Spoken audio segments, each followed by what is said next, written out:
Vamos ler então Efésios capítulo 3, versículo 1 a 13 da Palavra de Deus.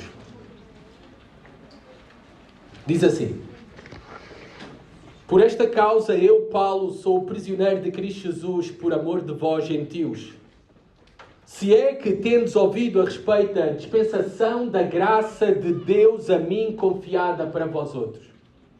Pois, segundo uma revelação me foi dado a conhecer o mistério, conforme escrevi há pouco, resumidamente.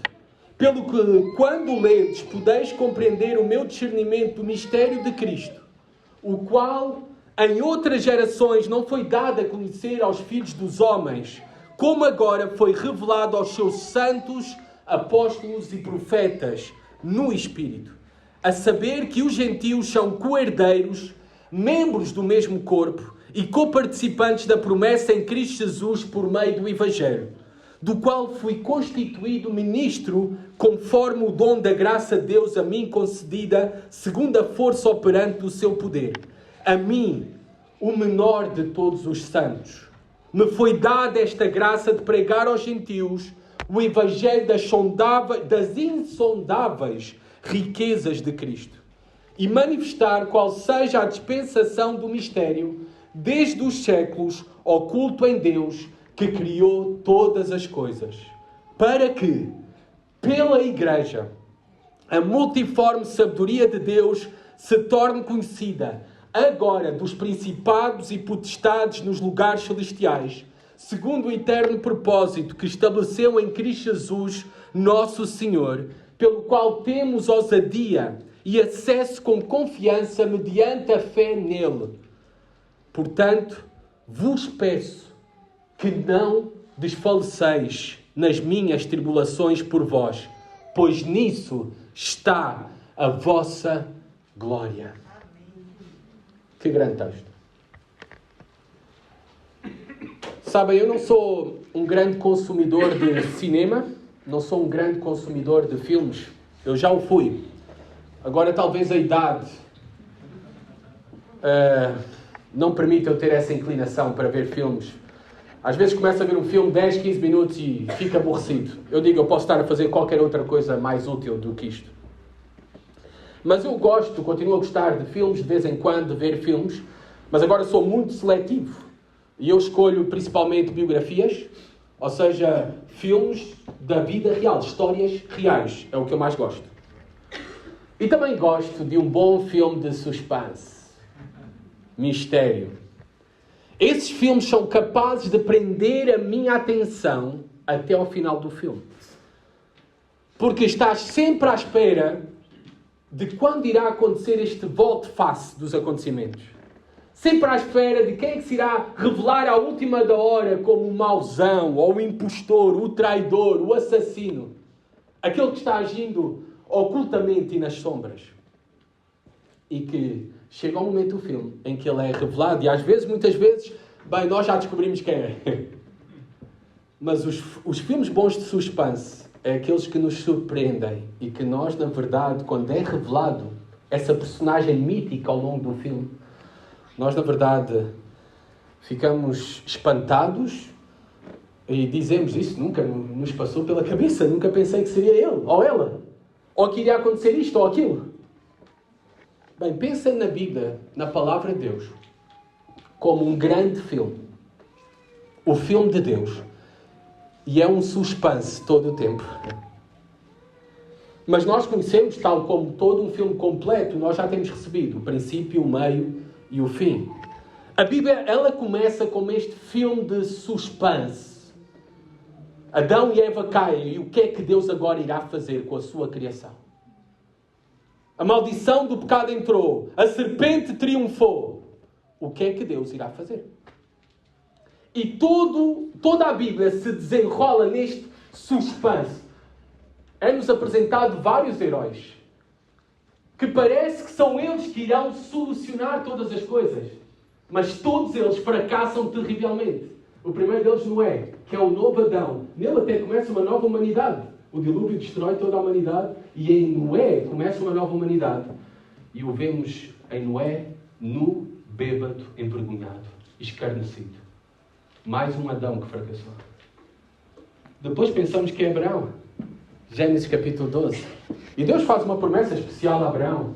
Mas Abraão também fracassa. É um mentiroso. Comete o pecado de fornicação com a sua serva. Não confia na promessa de Deus. Entra em desespero. Mais um Adão que fracassou. Depois temos o grande rei Davi. E isto eu estou saltando muitos outros. Em que parece que este sim é um homem conforme o coração de Deus. O Adão que nós precisávamos para ser o nosso perfeito representante.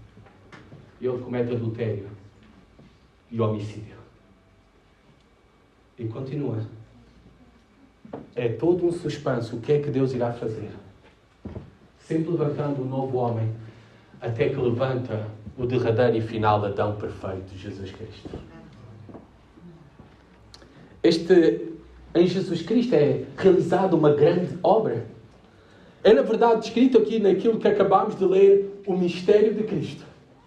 O mistério de Deus. O segredo oculto, guardado desde os séculos. Na verdade, desde a eternidade. Que é revelado finalmente nas últimas páginas da Bíblia, em Jesus Cristo.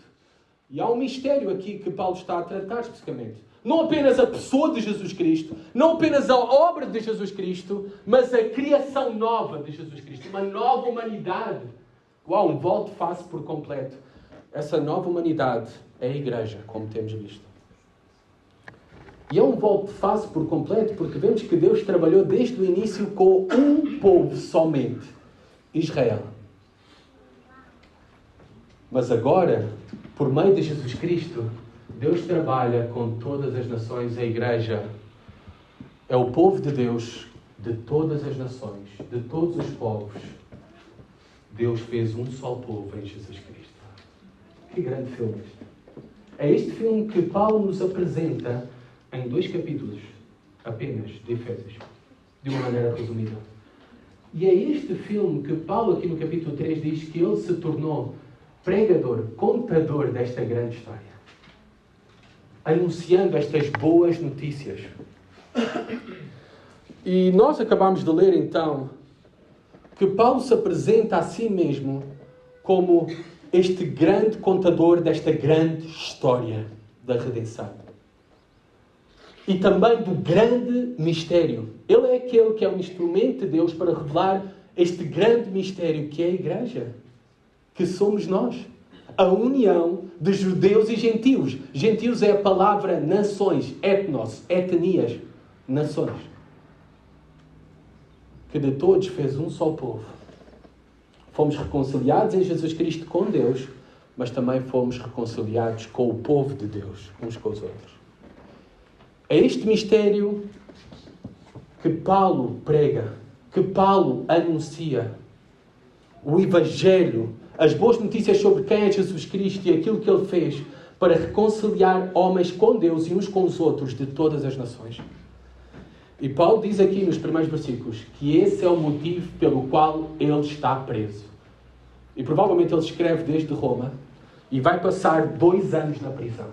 E o seu crime? Bem, nós sabemos qual é o seu crime. Reparem o que ele diz. Por esta causa, está a fazer uma ligação com tudo o que ele afirmou anteriormente. E o que ele tinha vindo a falar no capítulo 2 é desta igreja, deste povo de Deus, os judeus e os gentios, que são unidos pela cruz de Cristo, pela obra de Cristo. E Paulo diz aqui, por esta causa, pela igreja, por esta mensagem de salvação para todos por meio de Jesus Cristo, o Evangelho, por esta causa, eu, Paulo, sou prisioneiro de Cristo Jesus. A razão pela qual Paulo se encontrava preso, o crime de Paulo, era porque era um pregador do Evangelho, dessas boas notícias. Deste mistério de Cristo, a salvação de todos os homens, reconciliados com Deus e uns com os outros, todas as nações. Mas eu gosto como Paulo se autodenomina aqui, prisioneiro de Cristo Jesus. Paulo, mas tu não és prisioneiro de César? Tu não és prisioneiro de Roma? Prisioneiro de Jesus Cristo? Sim. Porque Paulo, ao contrário de nós, muitas vezes os nossos olhos humanos, que colocamos o olhar nos outros homens e nas circunstâncias. Paulo tem o seu olhar em Jesus Cristo. Em todas as coisas, Paulo descansa no seu Deus, no seu Senhor Jesus Cristo, que Ele é o Rei dos Reis e o Senhor dos Senhores, e Ele está no controle de todas as coisas, e se Ele está preso é pela vontade de Deus, e Deus está a usar isso para a sua glória. Por isso Ele se chama a si mesmo prisioneiro de Jesus Cristo. Amados, que nós possamos dizer quando somos afligidos por uma doença, por um cancro, que esse é o cancro de Jesus Cristo. Jesus Cristo está no controle das nossas vidas.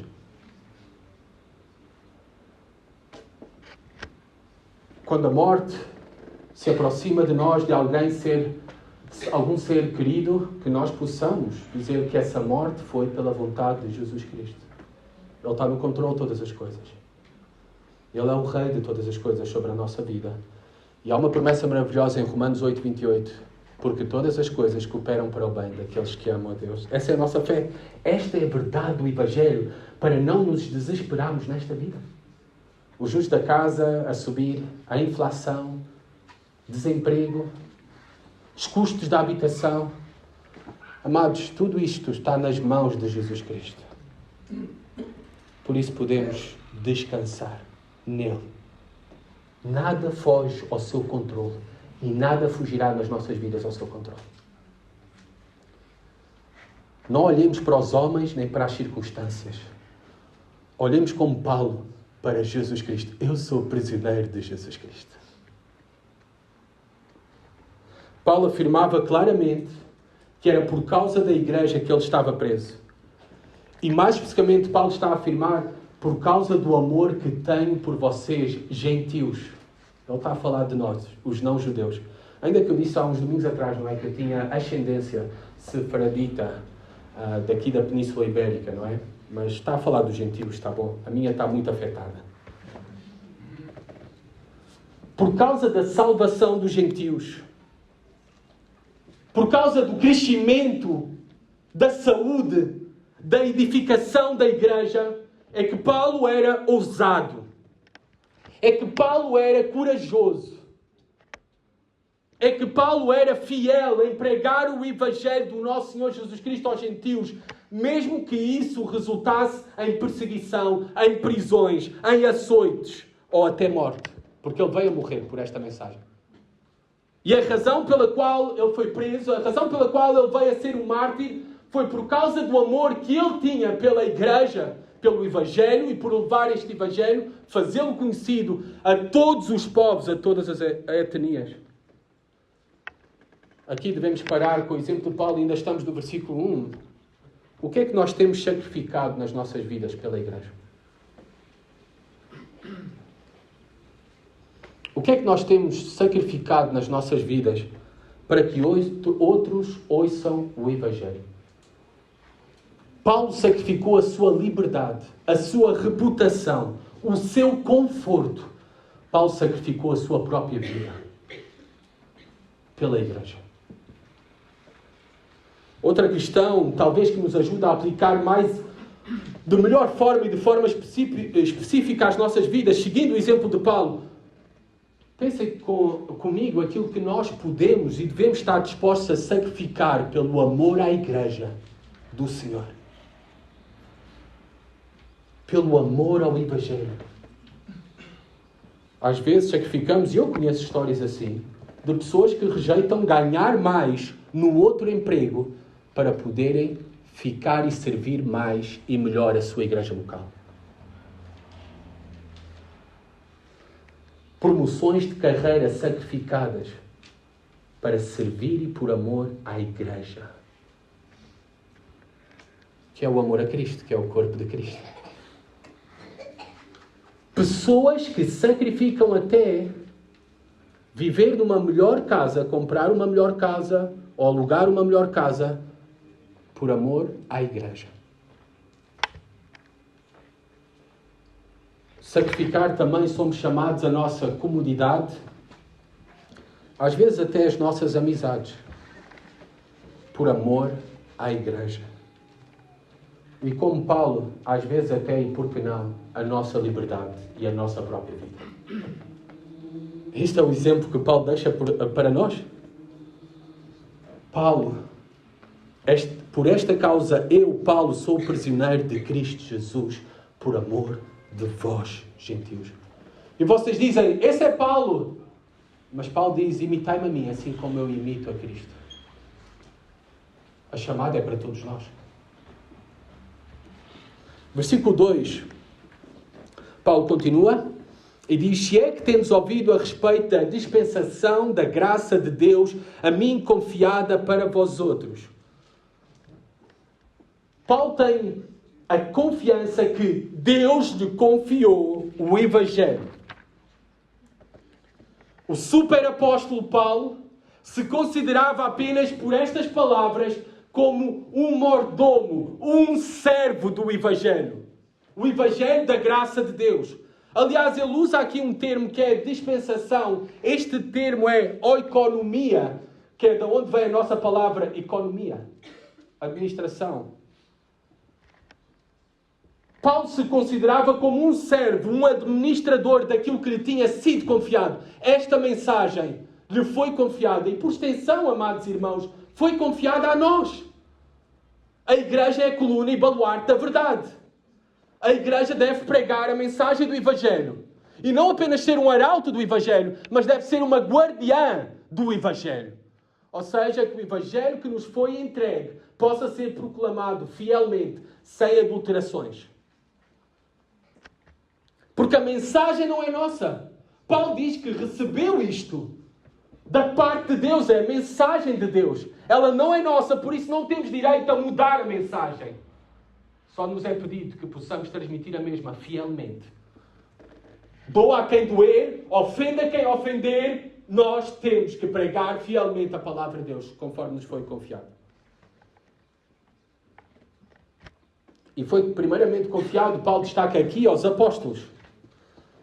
A ele como apóstolo. E depois à igreja, porque a igreja está alicerçada no fundamento dos apóstolos. Que o Senhor nos ajude a ter como Paulo esta percepção que nos foi confiado um grande tesouro, o Evangelho. E é responsabilidade de cada um de nós de anunciarmos o Evangelho, individualmente e coletivamente como igreja. E estar juntos tem esse propósito principal. Não estamos aqui juntos para fazer passar o tempo ou por um clube social. Estamos em missão. A missão de levar o Evangelho. A missão de apoiar a obra do Evangelho. O progresso do reino de Deus. A glória de Deus manifesta em nós e através de nós. Tal como Paulo. Porque isso nos foi confiado. E por graça. Por graça. Paulo diz aqui a dispensação da graça de Deus. Por graça. A missão não é da igreja. A igreja não tem nenhuma missão. A missão é de Deus. Nós temos apenas a graça, o privilégio de poder participar dela. Versículo 3 a 9, Paulo agora faz uma pausa. Ele agora vai falar destes versículos, na verdade até o versículo 12. Ele vai falar o que é este mistério. Qual é este mistério que lhe foi confiado para ser pregador, para anunciar? Primeiramente, nos versículos 3 a 5, Paulo vai dizer qual é este mistério claramente, se ainda não entendemos. O segredo divino é revelado por meio da vida e da pregação do apóstolo Paulo e por meio da vida e da pregação da igreja. Versículo 3 a 5, pois, segundo uma revelação, me foi dado a conhecer o mistério, conforme escrevi há pouco, resumidamente. Revelações de Deus, só os apóstolos, está bem? Não é para hoje em dia. Se alguém diz que Deus me revelou isso para te dizer a ti, desde o púlpito a um pregador ou a um pastor, Deus me revelou algo para comunicar a vocês, esse tal é falso profeta, é falso apóstolo, é um falso mestre. A revelação está completa para nós na palavra de Deus. Porque a igreja é alicerçada no fundamento dos apóstolos. Então, apóstolos sim receberam revelações. Nós não. Nós temos já tudo revelado, aquilo que necessitamos, na sua palavra suficiente. Queremos conhecer a vontade de Deus? Basta ler estas páginas.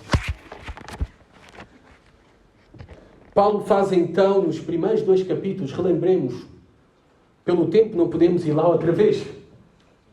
Mas Paulo faz uma explanação do glorioso Evangelho, da nossa salvação individual pela graça.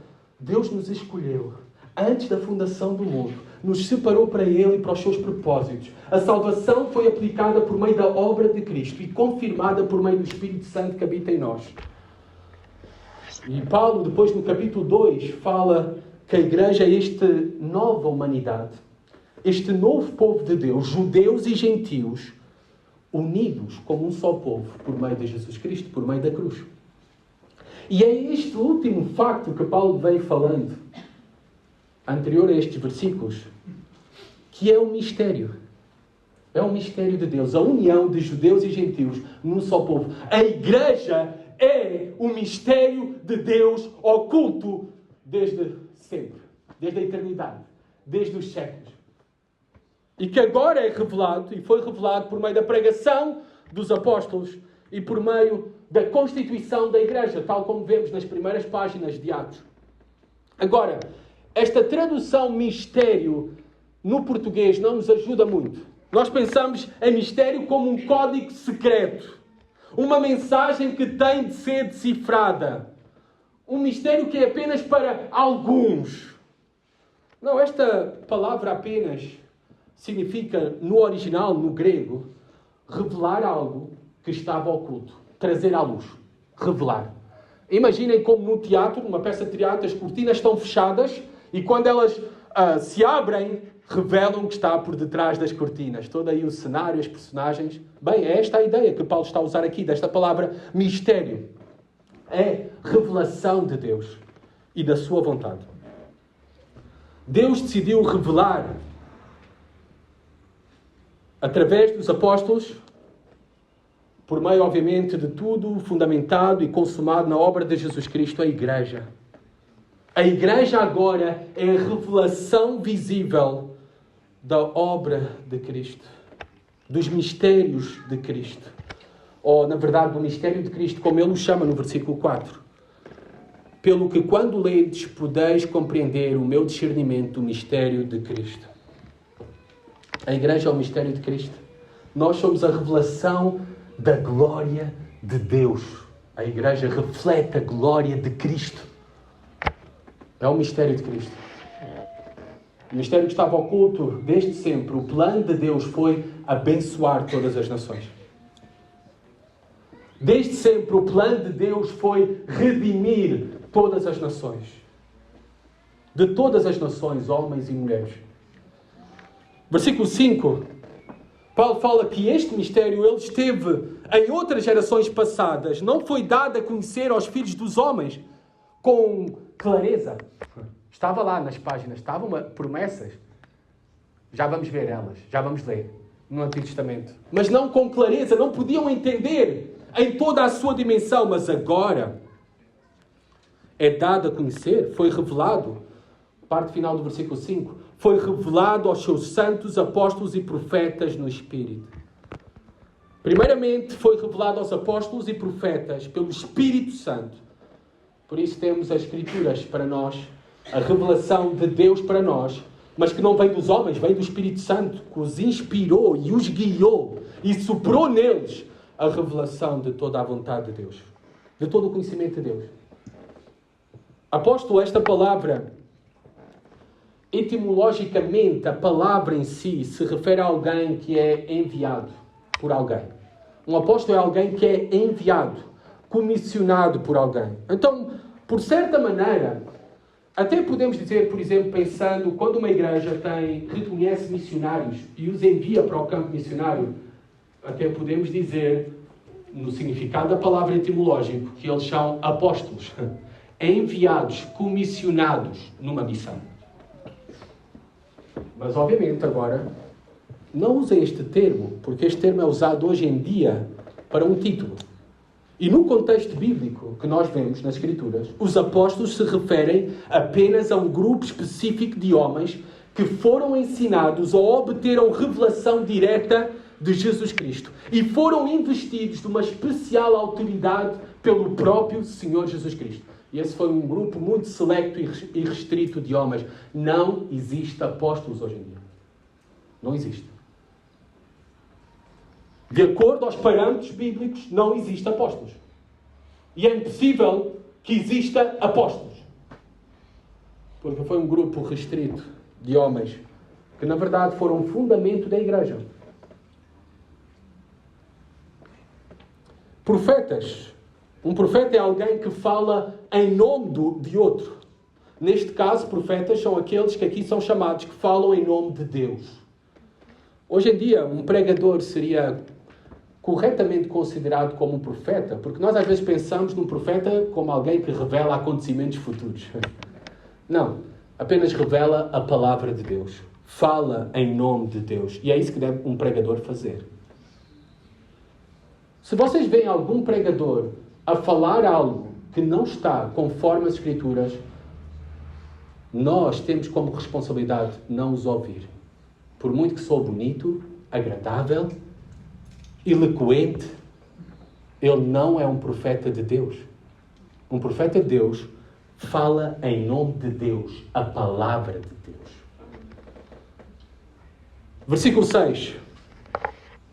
Mais especificamente, qual é o mistério, este segredo divino? Este versículo nos diz claramente qual a verdade central deste mistério de Deus que estava oculto, que é revelado por meio da obra do Evangelho.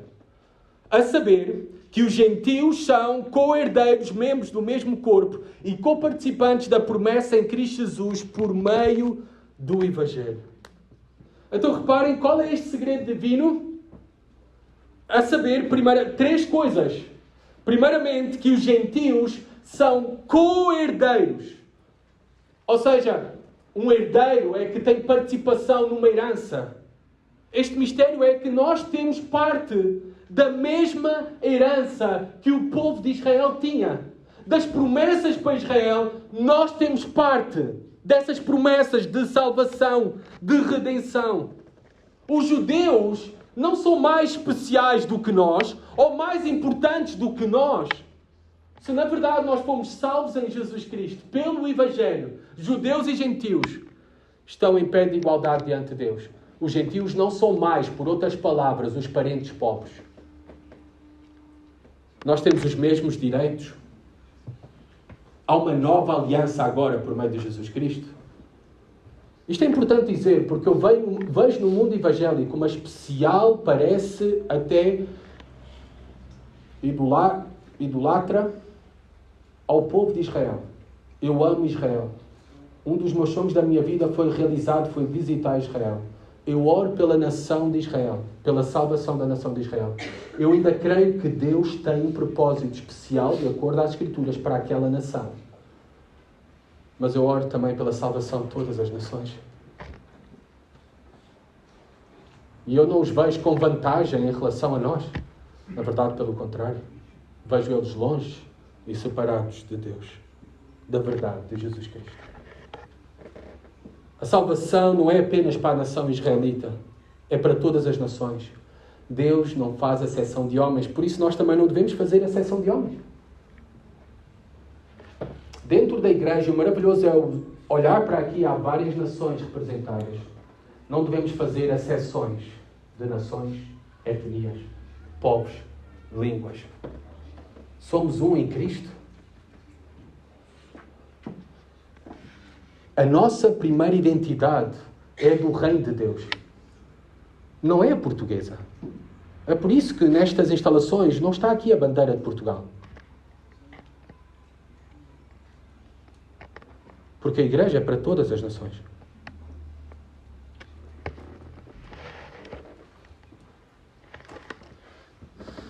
Continuando. Nós quero deixar claro, quando eu digo que a salvação é para todas as nações, quero deixar claro que não estamos dizendo que todos os homens e mulheres serão salvos. Mas sim que de todas as nações, de todas as etnias, Deus salvará muitos, como vemos ali na visão em Apocalipse. Podem-me acompanhar rapidamente a Apocalipse capítulo 7.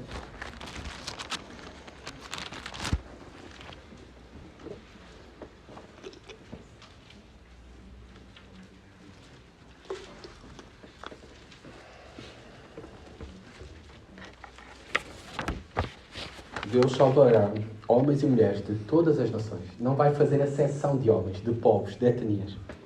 Nós não devemos fazer também. Apocalipse 7, 9 a 11. Diz assim a palavra de Deus. Depois destas coisas vi, e eis grande multidão. Isto é uma visão da glória, dos salvos no futuro que João está a ter. Vi, e eis grande multidão que ninguém podia enumerar, de todas as nações, tribos, povos e línguas, em pé diante do trono e diante do Cordeiro, vestido de vestiduras brancas, com palmas nas mãos, e clamavam em grande voz, dizendo: ao nosso Deus que se assenta no trono e ao Cordeiro pertence a salvação. Todos os anjos estavam de pé rodeando o trono, os anciãos e os 4 seres viventes, e ante o trono se prostraram sobre o seu rosto e adoraram a Deus, dizendo: Amém. O louvor e a glória e a sabedoria e as ações de graças e a honra e o poder e a força sejam ao nosso Deus pelos séculos dos séculos. Amém. Todas as tribos, todas as nações, Deus não faz exceção, nós não devemos fazer. Membros também, outra coisa que diz, este é um mistério, não apenas co-herdeiros, mas diz também membros do mesmo corpo. Só há um corpo, a igreja é una, a igreja é uma. Deus sempre teve um só povo e continua a ter um só povo. E agora o povo de Deus é a igreja, composta por judeus e gentios. Nós somos a Igreja Católica. A palavra católica significa a Igreja Universal. Uma igreja. É certo que há várias denominações, mas todos aqueles que confessam a Jesus Cristo, salvos por Cristo, são a Igreja Católica, a Igreja Universal, a verdadeira igreja. Co-participantes também da promessa em Cristo Jesus. Que promessa é que Paulo está aqui a referir-se? Como é que nós, gentios, também somos co-participantes dessa promessa? E que promessa? Eu acho que disse, bem, já foi há um tempo atrás, quando estávamos a estudar Efésios, que Paulo está a escrever a carta aos Efésios, e eu creio que tem à frente dele a Torá, os 5 primeiros livros da Bíblia. Mais especificamente até creio que ele tem Gênesis em mente. Pelo menos, não tem à frente dele, tem em mente. A promessa que ele está a referir é aquela que vemos, e por favor me acompanhem, a Gênesis capítulo 2, versículo 12, Gênesis 12, versículo 3.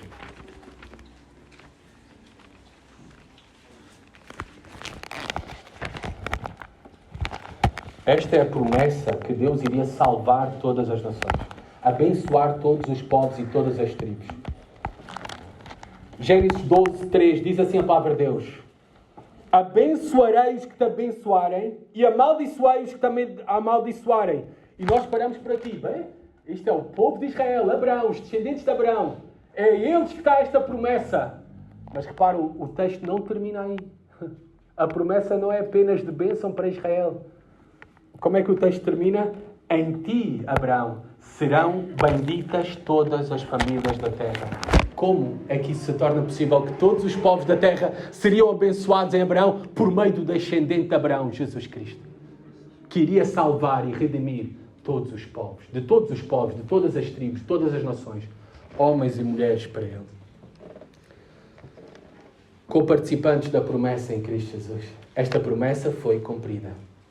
Fomos reconciliados com Deus, aproximados a Deus, inseridos na nova aliança.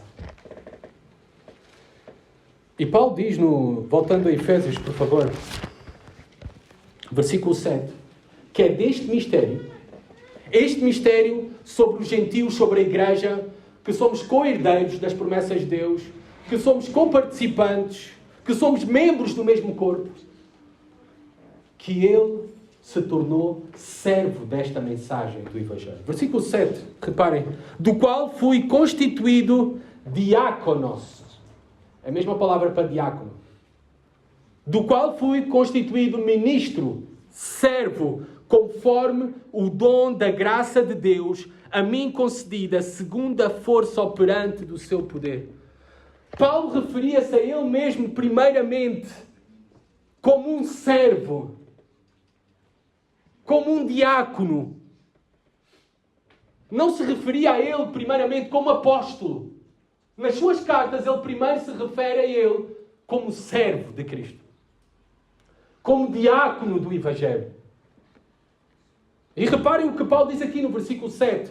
Eu não sou servo, eu não tenho este ministério especial como pregador, como evangelizador dessas boas notícias, por vontade própria. Não é por vontade própria. Paulo está aqui a dizer, mas sim porque Deus foi quem me separou para o seu serviço. É isso que Paulo diz no versículo 7. Do qual eu fui constituído.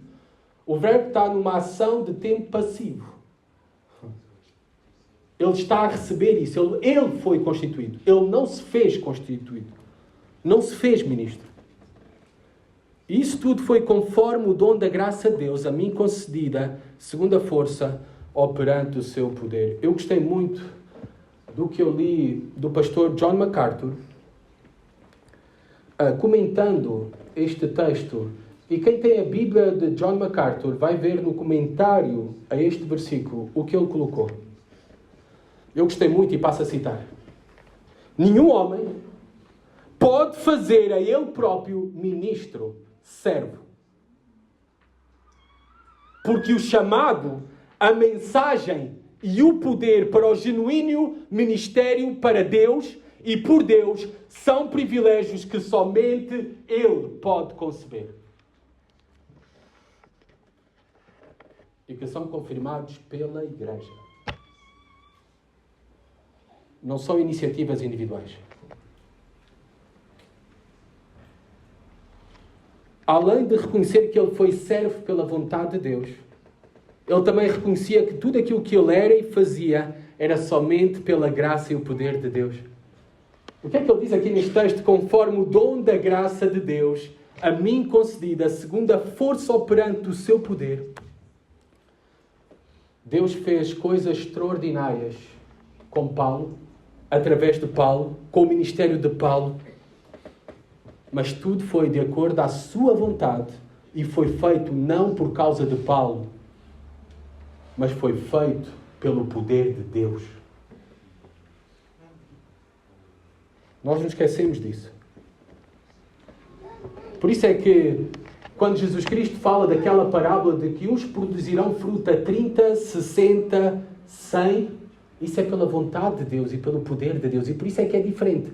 Todos, está a falar da semente que caiu em boa terra. Mas o fruto que irá produzir será diferente. Porque Deus tem propósitos diferentes para nós. Por isso não nos temos que comparar com os outros. Deus tem propósitos diferentes para cada um de nós.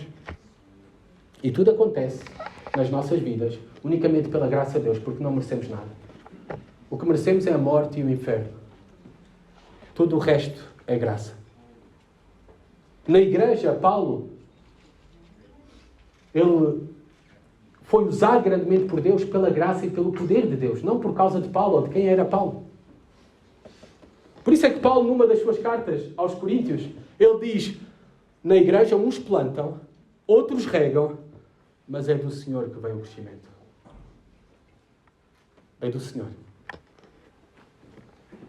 E nós necessitamos ser continuamente relembrados das palavras de Jesus. Sem mim, nada podeis fazer. O poder não vem de nós.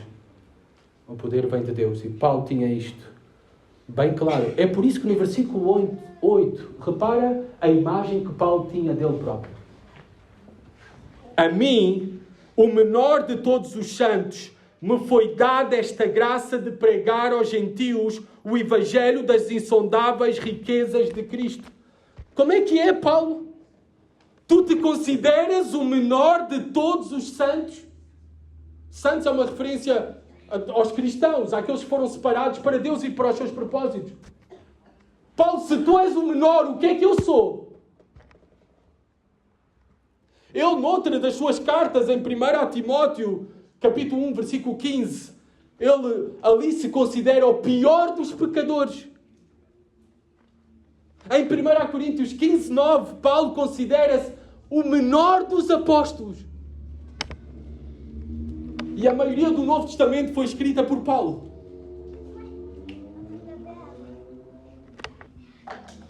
Amados, eu não sei efetivamente o que estava particularmente no coração de Paulo, para se considerar o menor de todos os santos.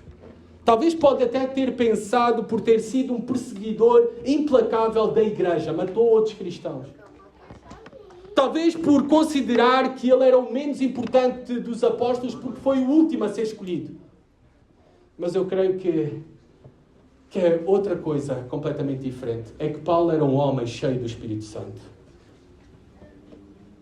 E um homem e uma mulher que estão cheios do Espírito Santo são homens humildes, quebrados. Quando nós estamos cheios de Deus, então estaremos mais vazios de nós mesmos.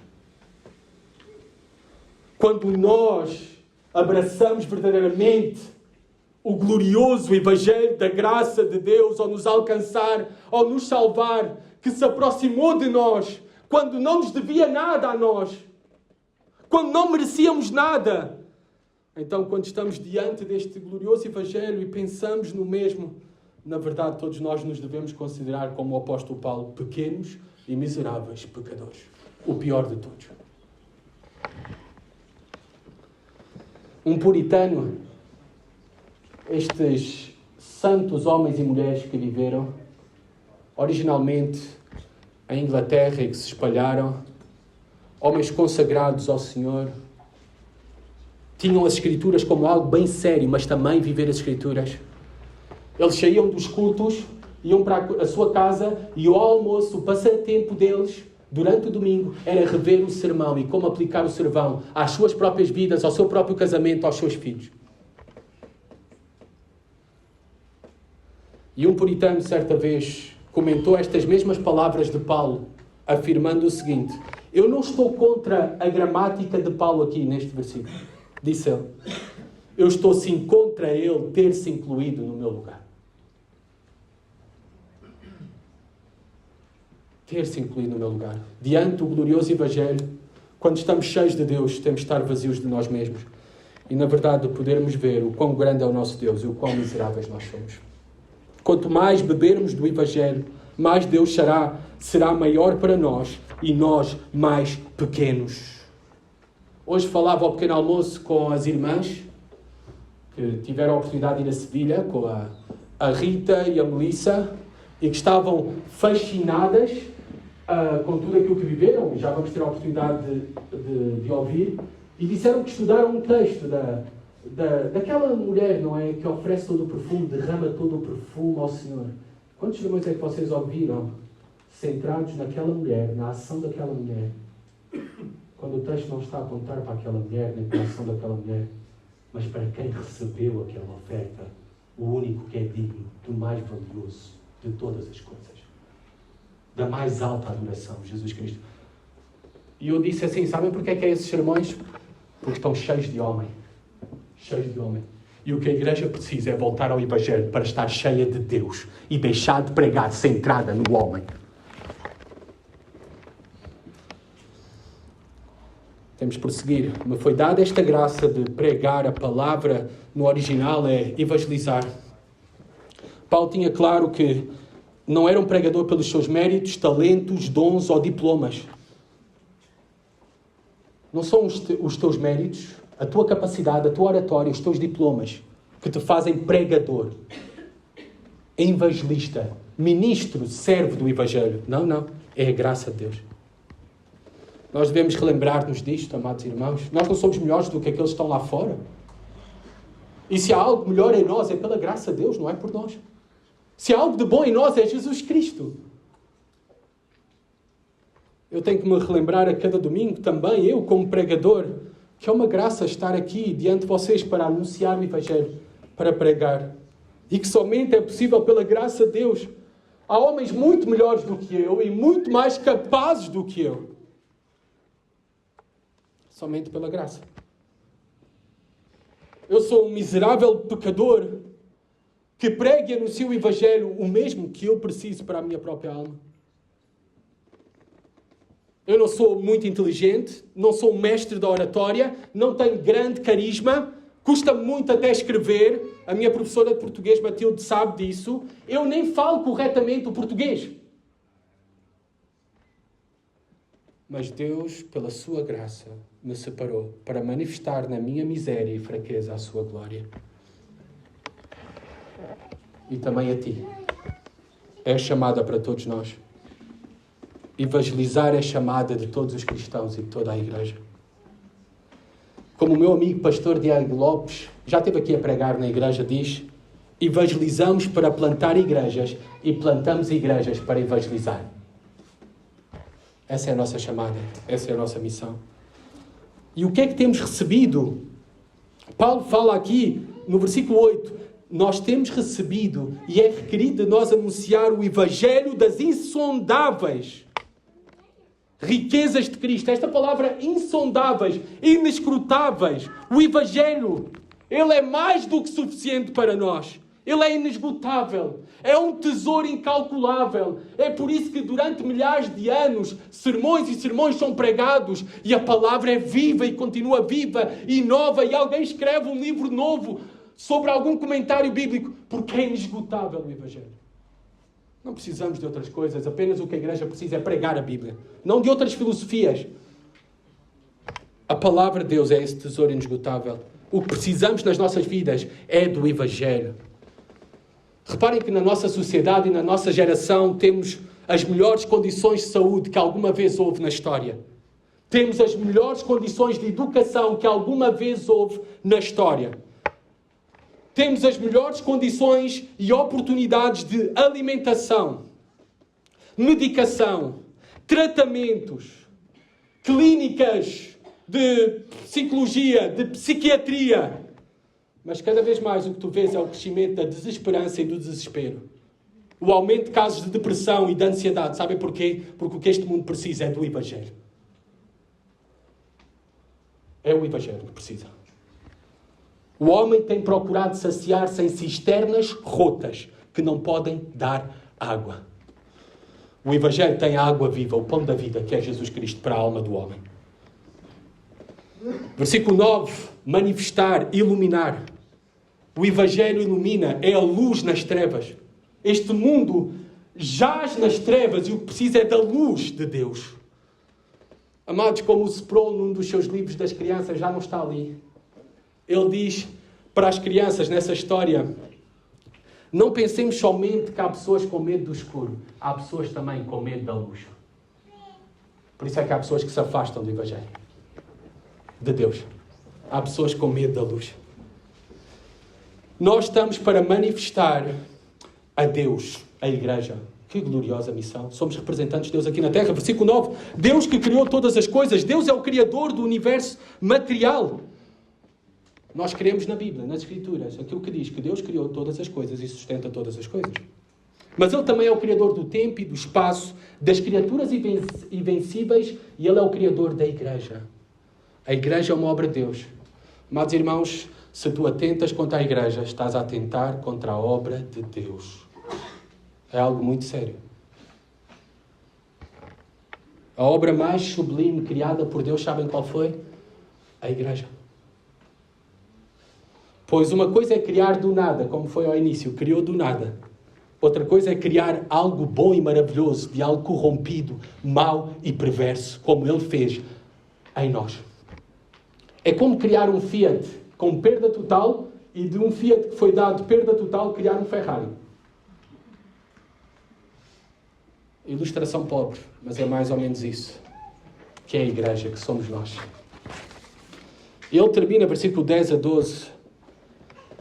sobre o propósito da revelação do mistério de Deus, a importância extrema e excelente da igreja. É por meio dela que Deus reflete melhor a sua glória. Reflete, diz aqui, a multiforme sabedoria de Deus. Se torna conhecida por meio de nós, quando nós estamos juntos, igreja, assembleia. É conhecida no céu a sua glória. Fala aqui de principados, versículo 10, e potestades nos lugares celestiais. Os anjos se assombram com o que Deus fez e faz na igreja. Porque eles testemunharam a vinda do mais precioso do céu para salvar os mais miseráveis da terra. Nós. Eles testemunharam a vitória de Cristo sobre os seus inimigos numa cruz. e eles testemunharam a criação de uma nova humanidade, o poder de Deus por meio de uma mensagem, o Evangelho. Se não entendemos o que é verdadeiramente a Igreja e a sua importância, se tivermos a Igreja nas nossas vidas, como infelizmente muitos cristãos têm, como algo secundário e descartável, então tu nunca irás experimentar verdadeiramente a glória de Deus. A glória de Deus. Privar-se da Igreja é privar-se da ação de Deus e da glória de Deus. A Igreja deve ser algo primordial e fundamental para nós. Porque o versículo 11 diz, segundo o eterno propósito que estabeleceu em Cristo Jesus. Tudo aquilo que acontece na Igreja, a nossa salvação, o estarmos juntos, a edificação da Igreja, o crescimento da Igreja, tudo isto foi por meio do eterno propósito de Deus.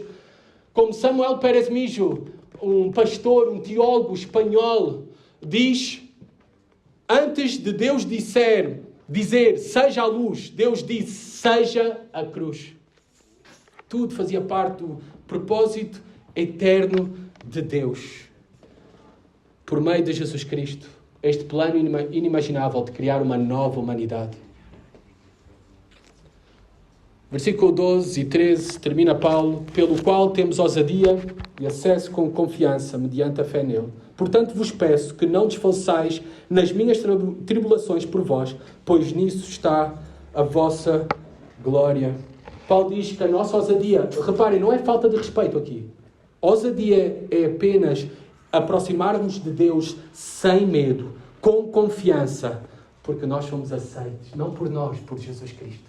Por isso podemos nos aproximar do trono da graça. Por isso podemos confiadamente viver como seus fiéis filhos, representantes da sua mensagem gloriosa. Porque tudo isto acontece, como Paulo diz, pela graça por meio da fé em Jesus Cristo. Mediante a fé nele. Somente a fé em Jesus Cristo. Só há salvação por meio de Jesus Cristo. Não há salvação fora de Cristo. E não é Cristo e mais alguma coisa. É somente Cristo. E Ele é suficiente. Somente a fé nele como Senhor e Salvador nos salva, nos resgata. Amados irmãos, ontem tivemos grandes celebrações do 13 de maio. A adoração centrada em Maria. Maria foi uma mulher extraordinária, incrível, um exemplo digno de ser seguido por todos nós. Acho que até devemos valorizar mais nós evangélicos do que aquilo que fazemos. Mas, amados, que fique claro para nós que ela própria falou da sua necessidade de um Salvador.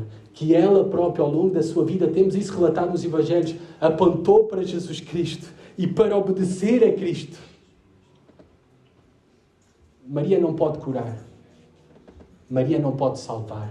Maria não te pode aproximar de Deus. Somente Jesus Cristo. Ele é o caminho, a verdade e a vida, como diz João 14,6. Paulo começou a falar da prisão e termina falando da prisão. Versículo 13. Portanto, vos peço que não desfaleceis das minhas tribulações por vós, pois nisso está a vossa glória. Paulo diz, depois de eu vos explicar todo este mistério, a riqueza de Cristo, da obra de Cristo, da mensagem de Cristo, do Evangelho de Cristo. Por tudo isto, Paulo diz à igreja ali em Éfeso, não se desanimem pelo meu sofrimento, porque o mesmo não é em vão. E o mesmo resultou no cumprimento de Deus para a vossa salvação. Pois nisso está a vossa glória. Por meio do sofrimento de Paulo, das prisões de Paulo, da fidelidade de Paulo, resultou em glória e salvação e edificação para a Igreja do Senhor. Amados, terminamos pensando nestas perguntas, em tudo aquilo que vimos que Paulo se refere à Igreja, à importância da Igreja, ao valor da Igreja. E uma pergunta que surge é, o que é a Igreja para ti? Para os anjos, a Igreja é a manifestação da glória de Deus. Não há nada mais importante e sublime nesta terra do que a Igreja. também servimos como a igreja, e acabamos de ver, é tão importante e fundamental para Deus, para Paulo, então, não será que a devemos ter como algo mais e melhor do que um passatempo de domingo? Não será que devemos considerar a igreja ao ponto de, antes de tomar qualquer decisão nas nossas vidas, de considerar a igreja? O reino de Deus? O Evangelho? E se Deus está presente na igreja, age na igreja e manifesta a sua glória na igreja, então todos nós devemos ter em alta estima, consideração, valor e importância a igreja. O Evangelho. Jesus Cristo. A igreja é a revelação do mistério de Deus. E nós temos recebido a mesma comissão que Paulo recebeu de anunciar este tesouro de Deus, que é o Evangelho.